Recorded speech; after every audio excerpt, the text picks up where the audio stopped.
अहिल्यानगरमधील झेडपीच्या तब्बल इतक्या शाळा बंद होणार, शिक्षकांसह विद्यार्थ्यांचेही भवितव्य टांगणीला। शिक्षण क्षेत्रातून एक महत्त्वाची बातमी हाती आली आहे। 20 पेक्षा कमी पटसंख्या असलेल्या शाळांचे एकत्रीकरण करून समूह शाळा उभारण्याचा निर्णय शासनाने घेतलाय। अहिल्यानगर जिल्ह्यात चालू वर्षी संगमनेर, अकोले, श्रीरामपूर व पाथर्डी या तालुक्यातून कमी पटसंख्येच्या 8 शाळांचे प्रस्ताव जिल्हा परिषदेकडे आले आहेत। त्याचे एकत्रीकरण करून आता 4च शाळा राहणार आहेत।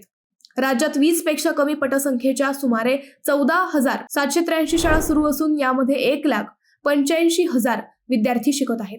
या शाळांमध्ये एकूण 30,707 शिक्षक कार्यरत आहेत। दुर्गम भागातील वाड्या वस्त्यांवर राहणाऱ्या विद्यार्थ्यांपर्यंत शिक्षणाची गंगा पोहोचवावी यासाठी सरकारने या शाळा सुरू केल्या होत्या।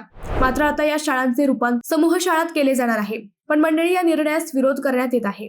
4थी इयत्तेपर्यंत विद्यार्थ्यांना 1 किलोमीटर तर 5वी ते 8वी पर्यंतच्या विद्यार्थ्यांना 3 किलोमीटरच्या परिसरात शाळा उपलब्ध करून देणे सरकारचे कर्तव्य आहे। मात्र कमी पटसंख्या असलेल्या शाळा बंद करून समूह शाळा उभारल्या जात आहेत। त्यामुळे वाड्या वस्त्यांवरील मुलांना दूरच्या शाळेत जावे लागू शकते। दूरवर शाळा असल्याने सुरक्षिततेपायी पालक मुलींना शाळेत पाठविणार नाहीत। त्यातून मुलींचे शिक्षण संपुष्टात येईल असाही दावा केला जात आहे।